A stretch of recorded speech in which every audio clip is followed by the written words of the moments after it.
Nevím, jestli Brosky jako mi chtěl zavařit. Bylo to jedno z nejhorších videí, který kdy vyšlo. Kámo, to bylo jedno z nejhorších nastříhaných videí, co jsem kdy viděl. A v tu chvíli jsem si řekl, tak to je v prdel. Všichni asi dobře znáte Taryho. No a Taryho editor vydal videjko, ve kterém mluví o tom, jaký je to pracovat pro Taryho. No a dneska se na to společně podíváme, protože si myslím, že jeho originál video bohužel nemá takový dosah, což je škoda, tak se na to mrkneme teďko. Nicméně nezapomeňte na odběr se zvonečkem, budu mega rád, když podpoříte tvorbu tím, že dáte odběr, a taky nezapomeňte slovy kód na Brain Market MGFitman10, kde můžete koupit jak Fuelix drinky, a nebo právě tady to našlapaný Fuelix kakajíčko. Let's go! Čau, ja som Alex a za svoj život som mal šancu strieľať pre nie veľa youtuberov. No ako som sa dostal z toho najmenšieho na jedného z najväčších, aká je moja skúsenosť s Tarym, koľko mi platí a či je naozaj v realite taký ako na videách? No, to sa... Já jsem jednou byl s Tarym venku na pokec a působil na mě hodně v pohodě, jakoby. Že teda pomineme ty věci, které jako udělal, tak jakože chápeme se. Dozvieš v dnešnom videu. No, začal by som asi tým, že ako som sa k nemu dostal. Bola to celkom náhoda, lebo zrovna som išiel vlakom do školy a počúval som podcast Stejka a Taryho. Okay. A Tary v tom podcaste vravel, že má len jedného strihača, Robina. Mám jednoho střihače na full time job. Ahoj Robine. No tak my...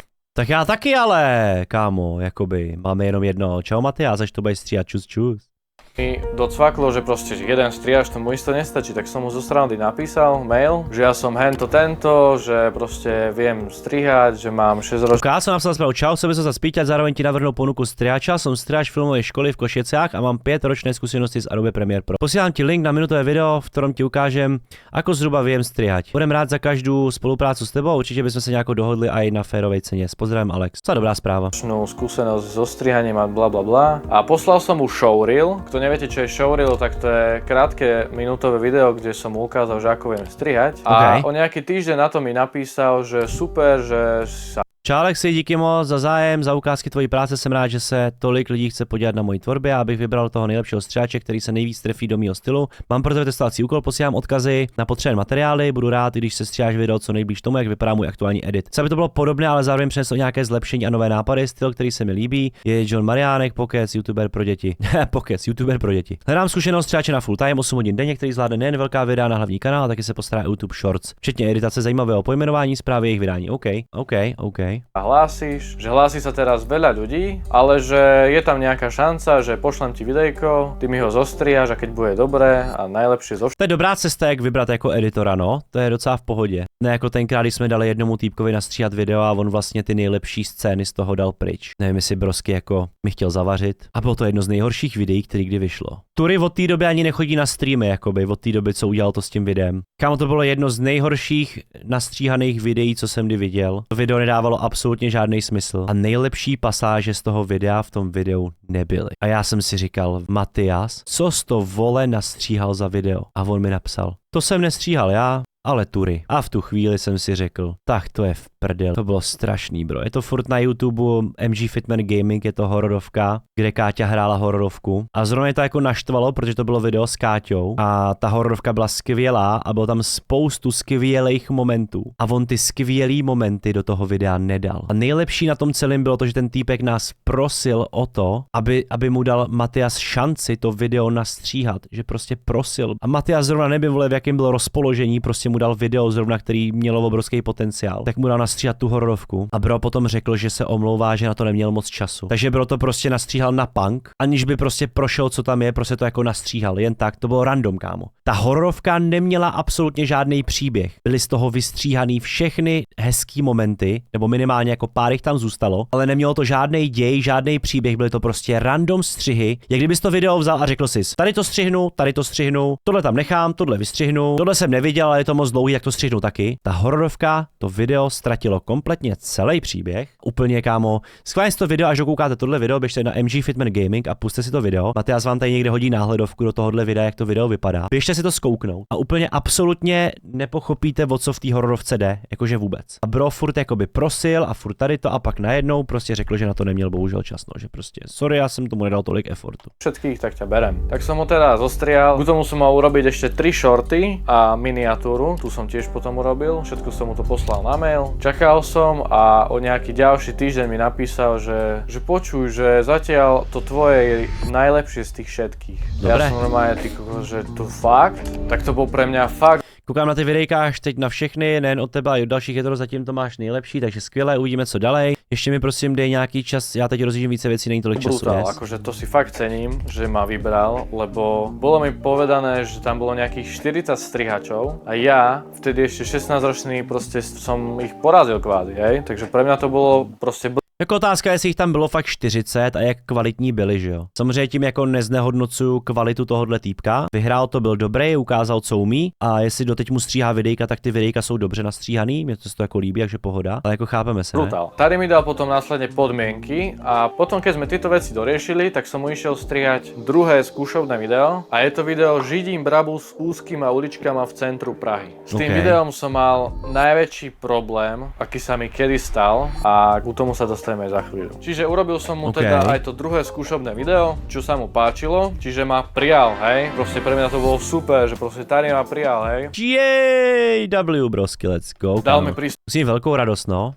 na kanál a išli sme bomby. Jedno video, také klasické, mi trvalo zostriať okolo 10-15, ten Brabus mi trval zostriať 20 hodín, hej. Čiže to bolo pre mňa dosť náročné, keďže chodím do školy stále, hej, ale nejak som to zvládal. A zatiaľ, čo som strihal, Jako masakr 20 hodin video, no. Mě by zajímalo, jaký video Matyáš stříhal nejdýl. Podle mě takový ty, jak jsme byli třeba na těch motokárách a tak, ty se museli stříhat dlouho, strašně moc jakoby audio záznamů. No kámo, nechtěl bych to dělat, seš frajer. Tie 1-2 videjka za týždeň cez školu, tak som zistil, že to proste nestíham niekedy, hej, a že naozaj ani ja, ani Robin to nevieme zvládať dvaja. A predtým stačí iba Robin, ale z nejakého dôvodu tady začal vydávať jedno video za deň a tak sme zaháňali ďalších a ďalších a ďalších strihačov, až sa nabrali nejakí 5, čiže sme boli v týme 7. No z tých 7 strihačov som mal najviac failov asi ja. Neviem, či to je kvôli môjmu veku, že väčšina strihačov mala nad 20-22, alebo len mojou nepozornosťou, no stalo sa. Jeden z tých najväčších... To mě zajímalo, co failnul týpek. Jeden z tých najväčších failov, čo som si už myslel, že ma vyhodí a vôbec nepríjme, bolo pri tom videu s Brabusom. Už som mal hotové videjko a niečo mi tam vyskočilo. No len ja, hej, proste celý natešený, že už to mám, hej, že rýchlo, tak som to len odklikal a zrazu mi vypol premiér, hej, že tak čo sa stalo, hej? Tak som ho otvoril. GG, kámo. A všetko zmizlo.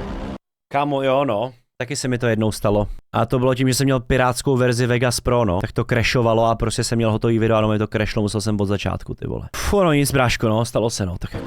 Doslova všetko zmizlo, pozrel som si autosave. V autosave máte ako keby zálohy toho projektu, že každých 5 minút sa vám ukladá v premiérnych zálohách. No všetko zmizlo, tak som kontaktoval Adobe podporu, že nech mi prehľadajú notebook, aby mi to našli, ale ani oni to nenašli, tak som si už povedal, že proste... GG, kámo. Taky mi pes jednou sežral úkol špatný den, tak ten je cap grafičeku.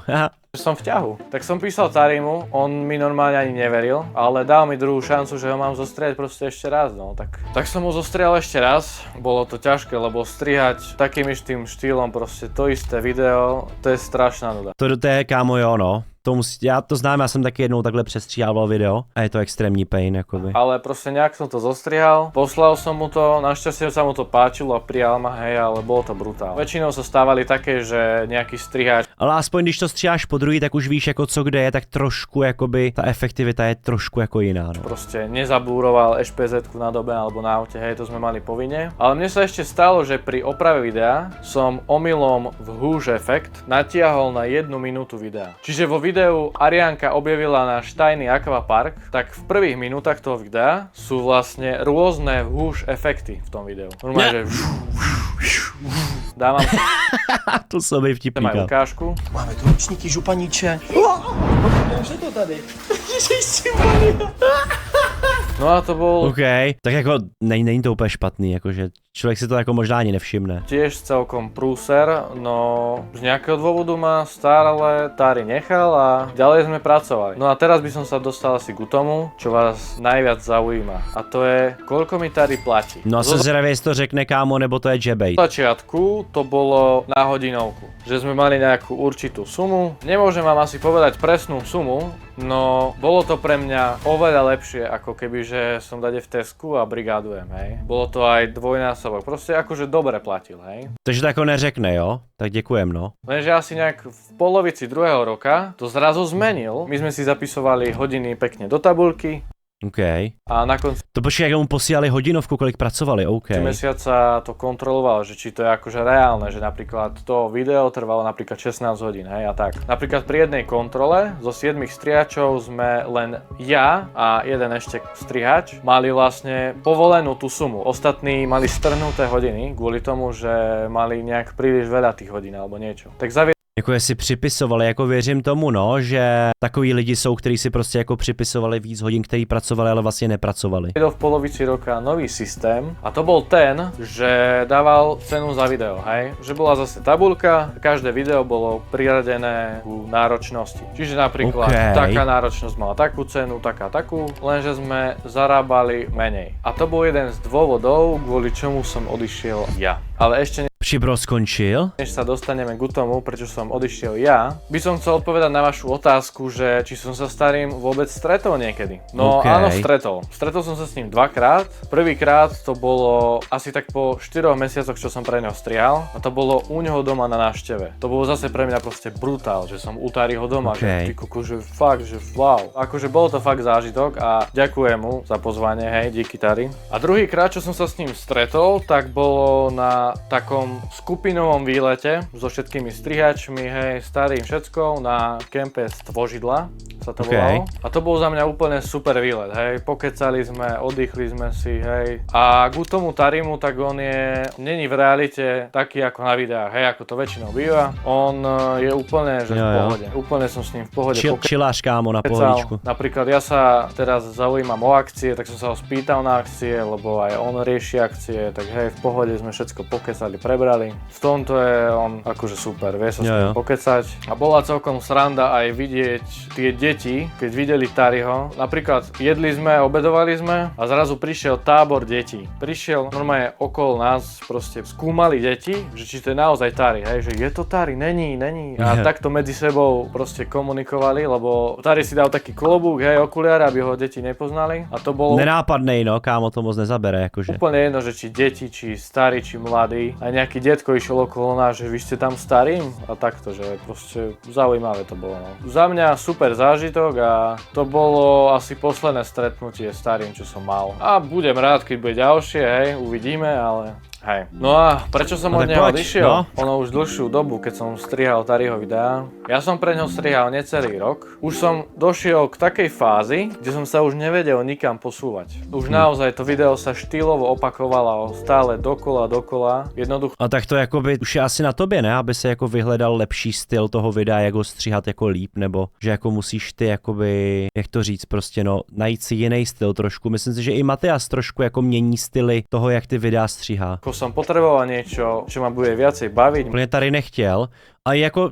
chápu, no, na druhou stranu, ale tak prostě jako, že tak stříháš, máš peníze, tak jako nevím, no. Motiv. Otázka jako, kdyby to byly, hele, otázka je, kdyby jako to byly fakt jako life changing prachy, tak by jako neodešel. Spíš jde o to, že podle mě to jako nebyly až takový prachy za tolik práce. Tím nechci říkat, že by Tari platil málo, ale jako 5 editorů nebo 6 nebo 7 editorů prostě nebo takhle, tak je prostě jako, chápeš, kolik pak musíš platit jednomu, abys to uplatil z YouTube. A kde sa budem zlepšovať. A tak som od neho kvázi odišiel. Akože neodišiel som úplne, zase to musím povedať, že neodišiel som úplne, ale na nejakú neurčitú dobu, kým zase naberem nejakú motiváciu. Ale čo musím povedať a za čo práca pre Tariho je to jasný, no, prostě 16letý kluk, který si skočil do grindu, tak v něm prostě jako dlouhodobě nevydržel, no, si myslím, jako že to je i ten hlavní důvod. Prostě jako nechceš v 16 kámo pracovat prostě po škole x hodin a nemít vlastně jako čas vůbec na nic. Úplne, že brutálna sú tie kontakty a skúsenosti. Kontakty a skúsenosti sú úplne top vec na tejto práci, lebo spoznal som tam fakt brutálnych ľudí, ako napríklad Miša, ktorého pozdravujem a tu máte jeho Instagram. Je to veľký frajer, s ktorým som si asi najviac rozumel a aj mi priviedol nového klienta, o ktorom si povieme ešte v ďalšom videu. A ďalšia vec sú samozrejme skúsenosti, pretože pri Tarim som sa naučil proste veľa nových vecí. Ako taký timeliny sú crazy, no. Akože fakt, že veľa nových vecí. A aj dodržiavať nejak deadliny, aj keď cez školu sa to až tak ako ťažko dá, ale práve, no. Naučil som sa byť taký zodpovednejší. Čiže Tari, ďakujem ti za to, že si ma prijal. Ono som zabudol ešte povedať, že Tari mi dal ako 5. video, myslím, že to bolo 5. strihať Stánin pôrod. Video Druhé miminko je na svete.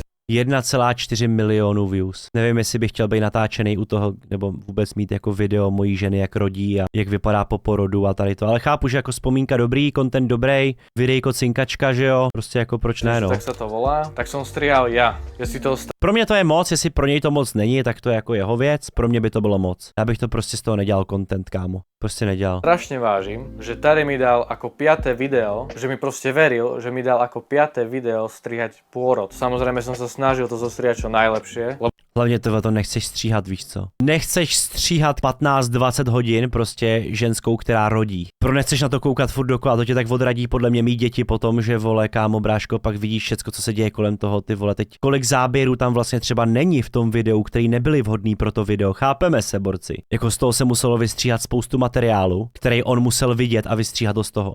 Jako prostě to jako nechceš vidět tolikrát dokola, když to video furt jakoby kontroluješ, koukáš, zkoumáš, jestli někde není chyba, nebo co, ty vole. je to za mňa Vidím, že tohle YouTube povoluje, nevím, jestli to je moc na YouTube. Tak na YouTube najdeš normálně depilaci, vole, kámo. Jestli tam je nějaký porod, tak to už je jako kámo.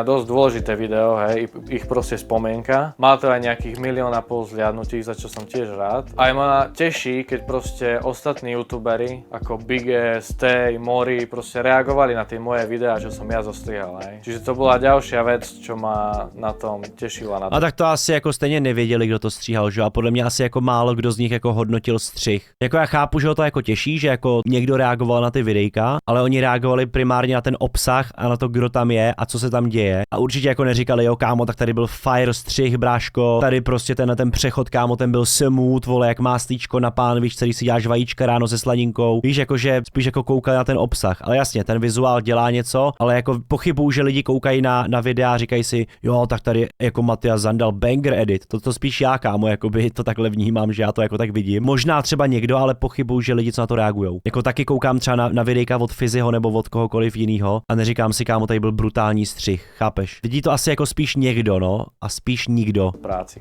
A teraz aktuálne striham pre nového klienta, o ktorom si keď tak poviem v ďalšom videu, že prečo som sa rozhodol ísť za ním. Čiže keď budem vidieť, že sa vám video páčilo, že ste dali lajky, zliadnutia, všetko, tak to kľudne spravím a urobíme ďalšie videjko. Takže dúfam, že sa vám toto videjko páčilo. Dúfam, že ste sa dozvedeli nejaké nové info a majte sa pekne. Všetko dobré do nového roka a čaute. Taky.